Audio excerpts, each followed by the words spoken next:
बिस्मिल्लाहिर्रहमानिर्रहीम। माह रजब के महीने में नमक का सदका जरूर करना, क्योंकि माह रजब में नमक का सदका करना अल्लाह को बहुत पसंद है। तरीका ये है, मोहतरम नाजरीन, माह रजब इस्लामी साल के बाबरकत महीनों में से एक है, जिसे अल्लाह ताला ने खसूसी फजीलत और अजमत अता फरमाई है। ये वो महीना है जिसमें नेकियों के दरवाजे आम दिनों की निस्बत ज्यादा खुल जाते हैं और छोटे छोटे आमाल भी अल्लाह की बारगाह में बड़े अजर का सबब बन जाते हैं। इसी मुबारक महीने में एक ऐसा सादा मगर इंतहाई मौसर अमल बताया गया है जिसे अक्सर लोग मामूली समझकर नजरअंदाज कर देते हैं, हालांकि उसकी कबूलियत और पसंदीदगी अल्लाह ताला के यहाँ बहुत ज्यादा है, और वो है नमक का सदका। नाजरीन, सदका हमेशा मुसीबतों को टालता और रिज्क में बरकत का सबब बनता है, मगर माह रजब में नमक का सदका करना एक खास रूहानी असर रखता है। नमक जो हमारी रोजमर्रा जिंदगी की एक मामूली सी चीज है, जब अल्लाह की रजा के लिए सदका किया जाए तो ये बड़े बड़े मसाइल के हल, बलाओं से हिफाजत और घरेलू सुकून का जरिया बन जाता है। ये अमल इस बात की याद दहानी भी है कि अल्लाह ताला को हमारे माल की कसरत नहीं बल्कि नियत की खलूस और दिल की सच्चाई महबूब है। इस वीडियो में हम आपको न सिर्फ माह रजब की फजीलत के बारे में बताएंगे, बल्कि नमक का सदका करने का आसान और दुरुस्त तरीका भी तफसील से बयान करेंगे, ताकि आप इस बाबरकत महीने में एक छोटा सा अमल अपनाकर अल्लाह की खास रजा और रहमत हासिल कर सकें। अगर आप चाहते हैं कि आपकी जिंदगी से परेशानियां कम हो, रिज्क में बरकत आए और अल्लाह की खास पसंदीदगी हासिल हो, तो इस मुकम्मल वीडियो को आखिर तक जरूर देखें। रजब अल मुरज्जब इस्लामी साल का 7वां महीना है। रजब के लग़वी मायनी ताजीम और तकरीम के हैं। मशहूर रिवायात के मुताबिक इस माह की 27वीं शब को महबूब किबरिया हजरत मोहम्मद मुस्तफ़ा सल्लल्लाहु अलैहि वसल्लम मेराज पर तशरीफ ले गए, जिसमें आसमानी सैर और जन्नत और दोज़ख को मुलाहिजा करना और दीदार इलाही से मुशर्रफ होना था। इस महीने में अल्लाह ताला अपने बंदों पर रहमत और मग़फ़िरत फरमाता है। इसमें इबादतें मकबूल और दुआएं मुस्तजाब होती हैं। रजब अल मुरज्जब उन 4 महीनों में से एक है जिन्हें कुरान मजीद ने जिक्र फरमाया, मिनहा अरबातुन हरम, यानी 4 मुअज़्ज़म महीनों में से एक मुअज़्ज़म महीना रजब है। हुज़ूर अकरम सल्लल्लाहु अलैहि वसल्लम ने इरशाद फरमाया, रजब अल्लाह का महीना, शाबान मेरा महीना और रमजान मेरी उम्मत का महीना है। एक और हदीस में इरशाद फरमाया, बेशक रजब अजमत वाला महीना है, इसमें नेकियों का सवाब दुगना होता है। जो शख्स रजब का एक रोजा रखे तो गोया उसने साल भर के रोजे रखे। आप अलैहिस्सलाम ने मजीद इरशाद फरमाया, रजब की फजीलत बाकी महीनों में ऐसी है जैसी मोहम्मद सल्लल्लाहु अलैहि वसल्लम की फजीलत बाकी अंबिया पर है, और रमजान शरीफ की फजीलत बाकी महीनों में ऐसी है जैसी अल्लाह ताला की फजीलत तमाम बंदों पर। मोहतरम नाजरीन, सदका इस्लाम की रूह है। ये महज माली अदायगी का नाम नहीं, बल्कि दिलों को पाक करने, रिज्क को बढ़ाने, बीमारियों को दूर करने और बलाओं को टालने का एक ऐसा मौसर जरिया है जो अल्लाह ताला के बेशुमार इनामात को इंसान की तरफ मतवज्जा करता है। सदके के जरिए ना सिर्फ दुनियावी मसाइब खत्म होते हैं, बल्कि इंसान आखिरत में भी अल्लाह के खास फजल का मुस्तहिक ठहरता है। इसी सदका में एक छोटा मगर अजीम अमल है, नमक का सदका देना। खास तौर पर जब ये सदका माह रजब में अदा किया जाए तो इसकी रूहानी ताकत कई गुना बढ़ जाती है। अब सवाल ये है कि नमक जैसी मामूली और आम चीजों को सदके के तौर पर क्यों पेश किया जाए? क्या इसमें वाकई रूहानी ताकत है? तो इसका जवाब यह है कि इस्लाम में कोई भी चीज मामूली नहीं जब नीयत खालिस हो और अमल सुन्नत के मुताबिक हो। नमक वो चीज है जिसे नबी करीम सल्लल्लाहु अलैहि वसल्लम ने खाने से पहले और बाद में इस्तेमाल फरमाया। आप सल्लल्लाहु अलैहि वसल्लम ने फरमाया, खाने की इब्तदा नमक से करो, इसमें 70 बीमारियों से शिफा है। हजरत अली रज़ी अल्लाह तआला अन्हु से भी मनकूल है कि नमक खाने से कबल खाने वाला शख्स हमेशा बीमारियों से महफूज रहता है। अब सोचें कि जिस चीज को नबी करीम सल्लल्लाहु अलैहि वसल्लम ने शिफा करार दिया, अगर वही चीज सदके में दी जाए तो इसका असर कितना मौसर होगा। यह एक रूहानी राज है जिसे औलियाए किराम ने हमेशा अहमियत दी है। माह रजब में नमक का सदका देना एक मुजरब और आजमूदा रूहानी अमल है روحانی شخصیات جیسے حضرت امام جعفر صادق رضی اللہ تعالیٰ عنہ، حضرت شیخ عبد القادر جیلانی رحمۃ اللہ علیہ اور دیگر اولیاء کرام سے بھی یہ منقول ہے، ماہ رجب میں ہلکی سی آزمائش کو بڑی مصیبت میں تبدیل ہونے سے بچانے کے لیے صدقہ سب سے بڑا ہتھیار ہے، اور اگر نمک جیسی خالص، سادہ اور عاجزانہ چیز سے صدقہ دیا جائے تو اس کی قبولیت میں دیر نہیں لگتی۔ اب یہ جاننا بھی ضروری ہے کہ نمک کا صدقہ کس طرح دیا جائے۔ اس کا طریقہ نہایت سادہ مگر دل کو ہلا دینے والا ہے۔ ایک شخص روزانہ کم از کم ہفتے میں ایک بار سفید یا کالا نمک جو سادہ ہو، خوشبودار یا زعفرانی نہ ہو، کسی فقیر، مستحق، یتیم یا بیمار کو اللہ کی رضا کے لیے دے دے، اور دل میں یہ نیت کرے کہ اے اللہ، میں اس صدقہ کے ذریعے اپنے گناہوں، مصیبتوں اور تنگدستی کو دور کرنے کے لیے تجھ سے مدد مانگتا ہوں، تو اللہ تعالیٰ کے فضل سے ایسی برکت نازل ہوتی ہے کہ کچھ دنوں میں اس کے حالات بدلنے لگتے ہیں۔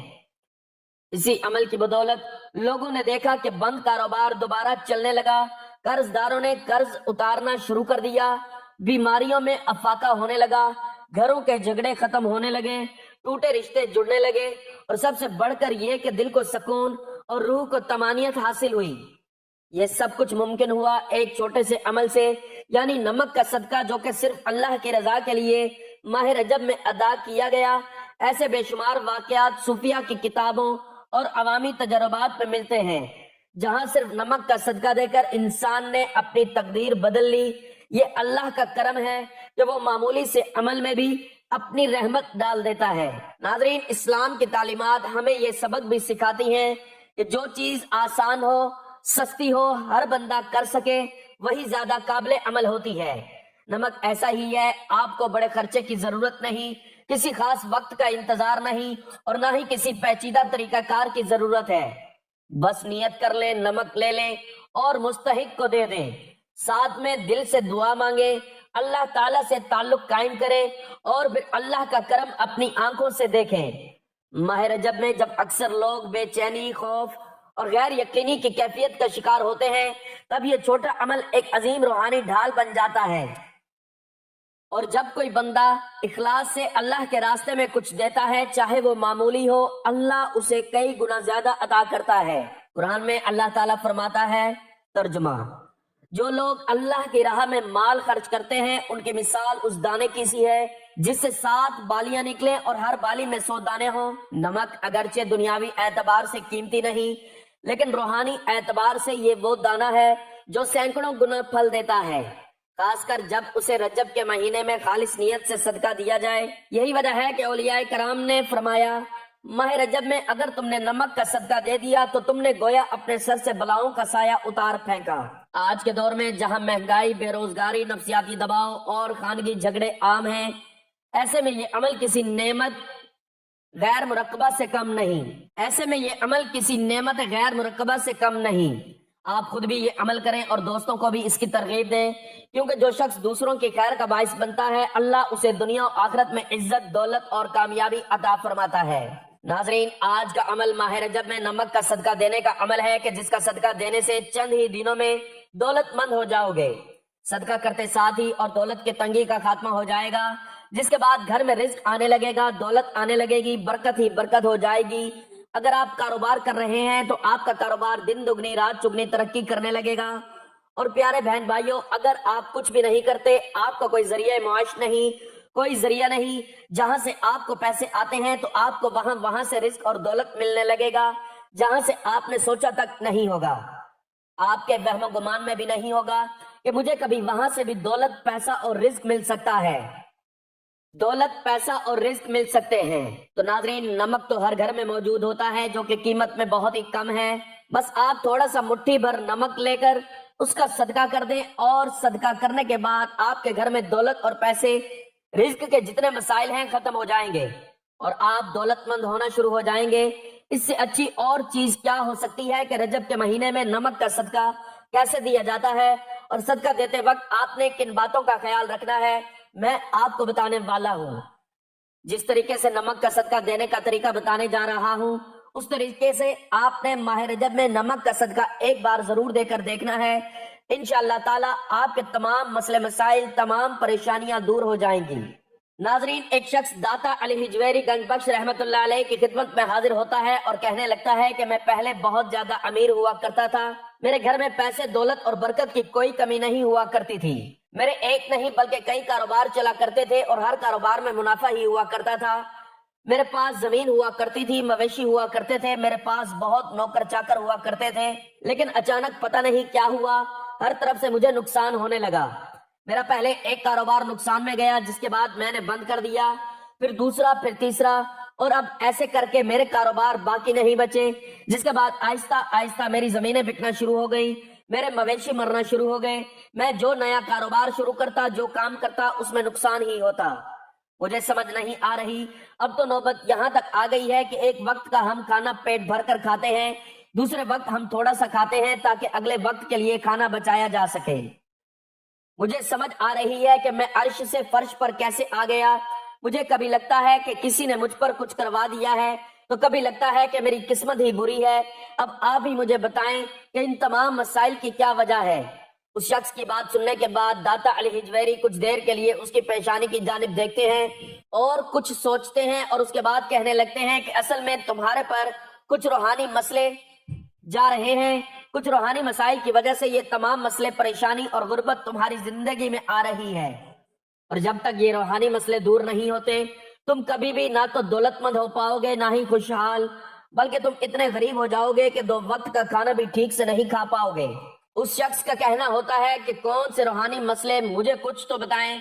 जिसके बाद दाता अली हिजवेरी रहमतुल्लाह अलैह का कहना होता है कि जैसा कि जादू, अक्सर जब भी कोई तरक्की कर रहा होता है या कोई खुशहाल होता है तो इर्द गिर्द के लोग उससे हसद करने लगते हैं, यहाँ तक कि उसके खानदान वाले लोग उसके दुश्मन बन बैठते हैं।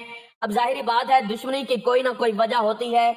अब ये दुश्मनी खुली तो नहीं होती, यानी खुले आम तो वो इस चीज का इजहार नहीं करते कि हम तुम्हारे दुश्मन हैं, हम तुमसे हसद करते हैं, जलते हैं। इसलिए वो अंदर ही अंदर हमें बर्बाद करने के लिए जादू करवा देते हैं। और जादू तो बरहक है, फिर चाहे काला जादू हो, सफली इल्म या किसी भी किस्म का इल्म हो, जादू असर जरूर करता है। और जब कोई शख्स रूहानी एतबार से कमजोर होता है तो जादू उस शख्स पर बहुत ही ज्यादा असर करता है।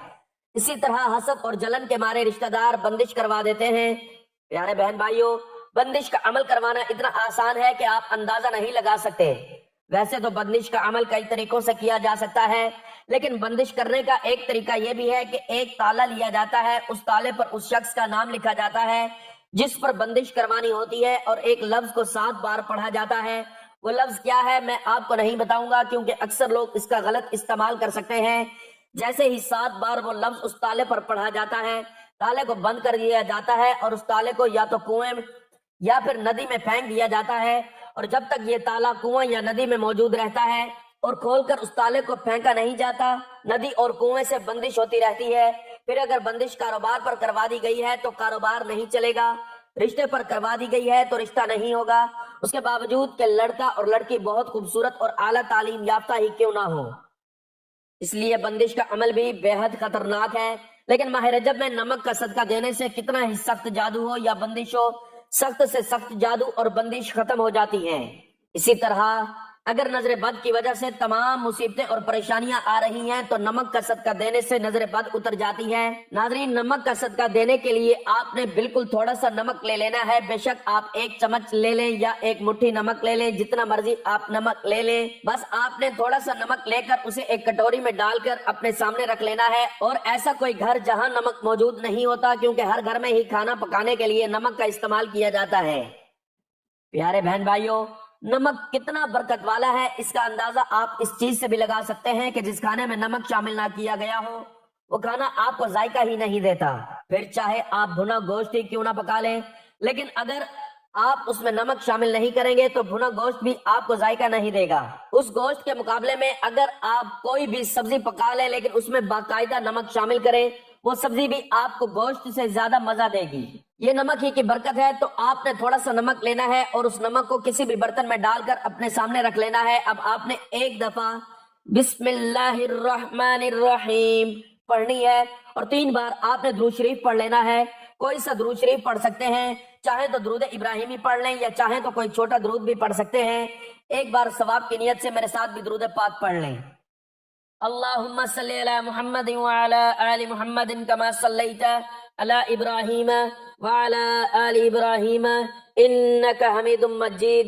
اللهم بارك على محمد وعلى آل محمد كما باركت على إبراهيم وعلى آل إبراهيم إنك حميد مجيد.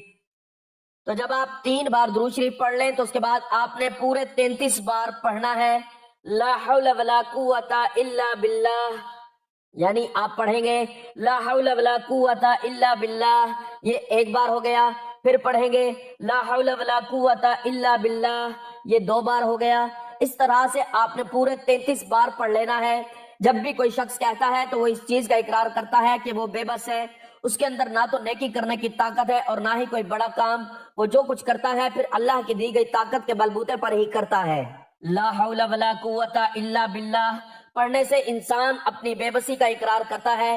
اسی طرح سے اللہ تعالیٰ کی مدد انسان کے کاموں میں شامل ہو جاتی ہے. اور اس چیز میں آپ خود سوچتے ہیں کہ جب انسان کے کاموں میں اللہ تعالیٰ کی مدد شامل ہو جاتی ہے تو کام کیسے بننے لگتے ہیں. اس لیے اگر آپ کے بھی کام نہیں بنتے، مشکلیں پریشانیاں آ جاتی ہیں، رکاوٹیں بہت آتی ہیں، تو کوشش کیا کریں کہ لا حول ولا قوت الا باللہ پڑھ کر اللہ تعالیٰ سے مدد طلب کیا کریں، اپنے کاموں میں آسانیاں پیدا کریں. جب آپ پورے 33 بار پڑھ لیں تو اس کے بعد آپ نے 33 بار ہی پڑھنا ہے استغفر اللہ. یعنی آپ کہیں گے استغفر اللہ، یہ 1 بار، پھر پڑھیں گے استغفر اللہ، یہ 2 بار ہو گیا. اس طرح آپ نے پورے 33 بار استغفر اللہ کا ورد کر لینا ہے. ناظرین، ماہ رجب میں جتنا ممکن ہو سکے استغفار کی کثرت کرنی ہے. استغفار کی کثرت نہ صرف ہمارے گناہوں کو دور کر دیتا ہے بلکہ گناہوں کی وجہ سے مصیبتیں، پریشانیاں، رزق کی تنگی بھی آ رہی ہوتی ہے، وہ بھی ختم ہو جاتی ہے. اس لیے جتنا ممکن ہو سکے استغفار کی کثرت کریں. جہاں آپ پورے 33 بار استغفر اللہ بھی پڑھ لیں تو اس کے بعد آپ نے 33 بار ہی اللہ تعالیٰ کے یہ 2 اسم مبارک پڑھ لینے ہیں. آپ نے پڑھنا ہے یا اللہ یا رزاق. یعنی آپ پڑھیں گے یا اللہ یا رزاق، 1 بار ہو گیا. پھر پڑھیں گے یا اللہ یا رزاق، یہ 2 بار ہو گیا. اسی طرح آپ نے پورے 33 بار یا اللہ یا رزاق پڑھ لینا ہے. جب 33 بار پڑھ لیں اس کے بعد آپ نے دعا کرنی ہے. اپنی دعا میں اپنا رزق مانگنا ہے، دولت مانگنی ہے. دعا مکمل کرنے کے بعد آپ نے آخر میں پھر 3 بار وہی درود پڑھ لینا ہے جو آپ نے پہلے پڑھا تھا، اور اب نمک پر دم کر دینا ہے. اور اب پیارے بہن بھائیوں، اس دم کیے ہوئے نمک کو آپ نے تھوڑی سی مقدار میں دوبارہ وہاں ہی ڈال دینا ہے جہاں سے آپ نے اس کو نکالا تھا، تاکہ یہ نمک کے ساتھ گھر کے ایک ایک فرد تک پہنچ جائے. یہ دم کیا ہوا نمک، جبکہ تھوڑا سا نمک آپ نے صدقہ کر دینا ہے. اب نمک کا صدقہ آپ 2 طرح سے کر سکتے ہیں. یا تو آپ اس نمک کو تھوڑے سے اور نمک میں ملا کر کسی غریب کو دے دیں تاکہ وہ غریب اس نمک کو کھانا پکانے کے لیے اپنے کھانوں میں استعمال کر لیں. نمک کا صدقہ دیا جا سکتا ہے. یا اس نمک کو آپ کوئی ایسا کھانا پکا لیں جس میں یہ نمک شامل کر کے آپ اس کھانے کو تقسیم کر دیں. یعنی آپ نے کھانا پکانا ہے اور کھانا پکاتے وقت جو نمک دم کیا ہوا رہ گیا ہے اس نمک کو آپ نے کھانے میں شامل کر دینا ہے اور اس کھانے کو آپ نے غریبوں میں تقسیم کر دینا ہے. یا آپ محلے داروں میں بھی تقسیم کر سکتے ہیں، لیکن سب سے بہتر طریقہ ہے غریبوں میں تقسیم کریں. اگر اس طریقے سے انشاءاللہ تعالی ماہ رجب کے مہینے میں آپ صدقہ کر دیتے ہیں تو جتنے بھی آپ کے روحانی مسائل تھے جن کی وجہ سے رزق کی تنگدستی آ رہی تھی وہ دور ہو جائیں گے. ناظرین، یہ بہت ہی آزمودہ عمل ہے. ایک بار ماہ رجب کے مہینے میں اس عمل کو ضرور کر کے دیکھیں. انشاءاللہ آپ چند ہی دنوں میں دولت مند ہو جائیں گے. رزق کی تنگی، پریشانی، مالی تنگدستی سب ختم ہو جائے گی اور آپ دن دگنی رات چگنی ترقی کریں گے. دعا ہے کہ اللہ تعالیٰ نیکی کی بات کو سننے سمجھنے اور اس پر عمل کرنے کی طاقت اور توفیق مرحمت فرمائے. میرا سنانا اور آپ کا سننا اپنی بارگاہ میں قبول و منظور فرمائے، آمین. ناظرین، گزارش ہے کہ اللہ تعالیٰ کے 99 ناموں میں سے کوئی ایک نام لکھ کر کمنٹس میں ضرور شیئر کریں اور مجھے اپنی دعاؤں میں یاد رکھیں. اللہ تعالیٰ ہم سب کا حامی و ناصر ہو، آمین. جزاک اللہ.